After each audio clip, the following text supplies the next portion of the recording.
channel YouTube gue ini. Oke, di video kali ini gue mau bahas satu penyakit yang sesuai janji gue waktu bahas kemarin tentang antibiotik, yaitu satu penyakit namanya gonore atau Neisseria gonorrhoeae penyebabnya. Nama bekennya di Indonesia itu adalah kencing nanah. Gue rasa teman-teman yang cowok-cowok nih biasanya udah tahu. Bagi yang muda-muda nih, muda atau mungkin pernah ngalamin. Oke, seperti biasa gue mau bahas dari sisi sejarah karena gue adalah dokter medical storyteller, jadi gue pencerita medis ya guys. Gue gak mau dalam-dalam bahas medisnya, detailnya itu menurut gue agak ribet, jadi gue lebih senang cerita tentang sejarah. Oke, langsung aja ya. Jadi sebenarnya gini guys, di abad 18 saat itu dunia masih ya banyak kurang memahami lah ya, kurang tahu tentang penyakit infeksi menular seksual. Jadi banyak orang-orang sakit menderita kencing nanah atau gonore atau GO dan sifilis ya. Sifilis di video yang ini nih udah pernah dibahas. Oke, dipercaya sebagai dulu kutukan Tuhan. Ya benar juga sih. Sekarang HIV juga ya kutukan Tuhan ya. Oke, ada dokter ya, namanya dokter John Hunter dari Skotlandia. Nah, tambah lagi Skotlandia ya, banyak penemu ya. Yang pertama kali berusaha membawa pencerahan terhadap masalah tersebut. Hasil studinya bertanggung jawab terhadap studi di masa depan yang membuktikan bahwa gonore dan sifilis disebabkan oleh bakteri, tapi bakterinya berbeda guys. Oke. Dr. John sendiri awalnya beranggapan bahwa gonore dan sifilis memiliki sumber yang sama dan merupakan penyakit, bukan kutukan guys.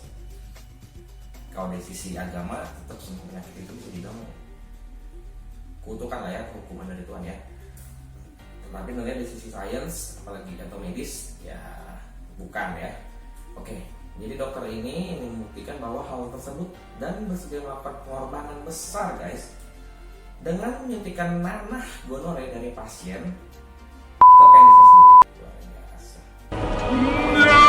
Penemu-penemu itu pasti nyoba ke dirinya sendiri. Kalau ingat cerita Dr. Frankenstein itu juga kan kayak seperti itu ya. Oke, dikutip dari Medical Daily, jadi John melakukannya karena tidak ada yang mau. Jadi kelinci percobaannya iyalah guys, siapa yang mau sakit kayak gitu, kelinci sakit ya namanya. Oke, nah Dr. John ini melihat apakah dengan nanah gonore seseorang juga bisa kena sifilis. Jadi waktu itu yang lagi rame memang sifilis ya. Beberapa waktu berlalu John memang terkena gonore dan sifilis. Namun hal ini terjadi karena sampel nanah yang digunakan berasal dari pasien gonore yang juga menderita sifilis. Wow, tuh. Teori tentang gonore dan sifilis disebabkan oleh bakteri yang sama ini pun terus dipakai di dunia medis sampai 50 tahun ke depan. Pada akhirnya ilmuwan Prancis Philip Ricard namanya membuktikan hal tersebut keliru. Oke, kita bahas ya tentang gonore ya. Jadi gonore itu penyakit menular seksual yang disebabkan oleh bakteri namanya Neisseria gonorrhoeae. Tahu nggak maksudnya? Untuk sifilis yang bakterinya apa? Nah ya, tonton di video yang tentang sifilis ya. Oke. Jadi Neisseria gonorrhoeae ini dia menginfeksi lapisan dalam uretra.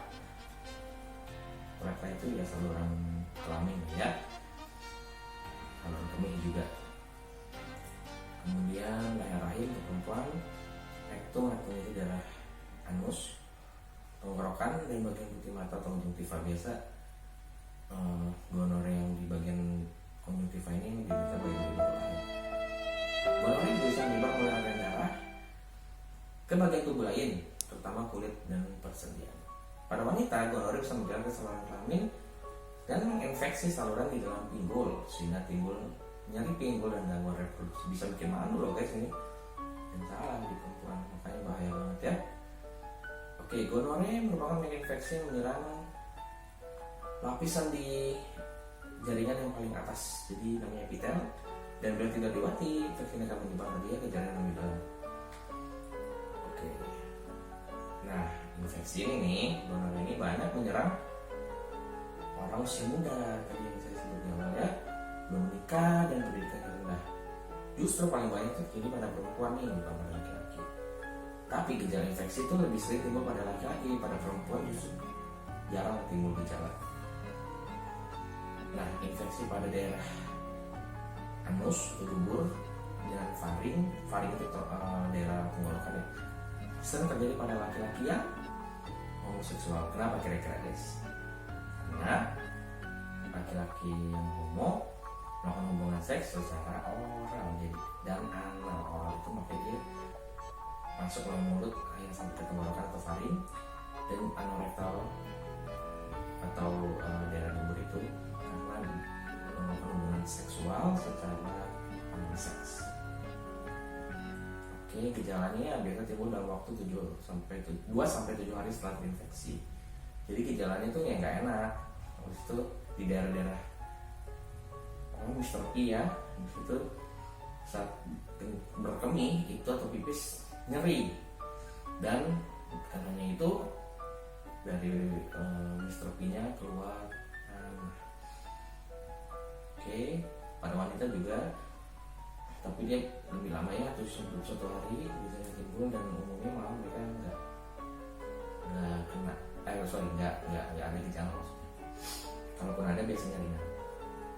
Gejalanya kurang lebih sama ya, dari ketika berkemih terus cairan dari misfinya keluar, cairannya, dan yang kita takutkan kalau di perempuan itu kalau sampai dalam ya, dia kena rahim itu bisa bikin mengandung. Oke. Untuk yang tadi yang saya sampaikan sebelumnya, untuk bayi-bayi baru lahir itu biasanya kena dari proses persalinan guys. Kalau bukan sesar ya, kalau operasi sesar enggak, tapi kalau dari operasi persalinan normal itu kena di situ. Jadi gejalanya itu lengkap, kedua kelopak mata bayi sama dari matanya keluar. Itu kasihan guys, baru lahir udah kena infeksi yang cukup berat ini. Nah, kalau ini nggak diobatin cepat, apa konsekuensinya? Bayi bisa buta. Nah, untuk pemeriksaannya selain tadi ya, untuk laki-laki misalnya saya sendiri cukup sering lah dapat pasien yang laki-laki ya, kalau perempuan belum pernah. Dan memang saya lihat periksa Mr. P-nya ya, begitu ditekan ada darah dan nanah. Selain dari situ bisa juga dari lab kita periksa ya. Nah, gimana ngobatinya? Nah, ngobatinya tentu memakai, karena dia penyebab bakteri, adalah dengan antibiotik. Ya, di video sebelumnya nih, video ini nih, itu penemunya adalah Alexander Fleming. Dia sudah berjasa menyelamatkan banyak orang, berjuta-juta atau bahkan puluhan juta orang, termasuk pasien-pasien penyakit gonorrea.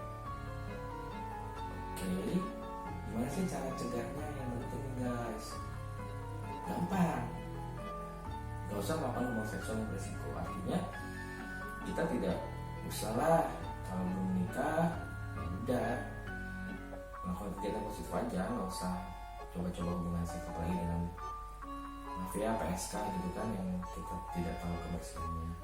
Resikonya banyak sekali, bukan hanya resiko tertular gonorrea, tapi bisa mungkin HIV, mungkin sifilis, mungkin sebenarnya sifilis info udah nggak ada di Indonesia ya, udah nggak ketemu kasusnya. Yang kedua, berhubungan seks secara monogami ya, jadi satu pasangan aja. Pastikan pasanganmu tidak terinfeksi, dan pasangan ini dalam artian sudah menikah ya guys, jangan belum menikah udah melakukan hubungan seks ya. Oke, ketiga, penggunaan kondom atau alat pengaman itu dapat mengurangi risiko penularan penyakit. Kalau dokter bilang menggunakan kondom itu bukan berarti membenarkan seks bebas ya. Dokter nggak masuk dalam ranah agama, dalam ranah kepercayaan atau dosa, tapi dokter itu menghimbau agar tidak terinfeksi. Kepentingan dokter di situ ya. Kemudian pastikan toilet yang digunakan higienis, hindari penggunaan toilet duduk, dan tentu segera obati. Jadi pengobatannya simpel guys, di tempat penyuntikannya di samping kanan maupun kiri dengan antibiotik.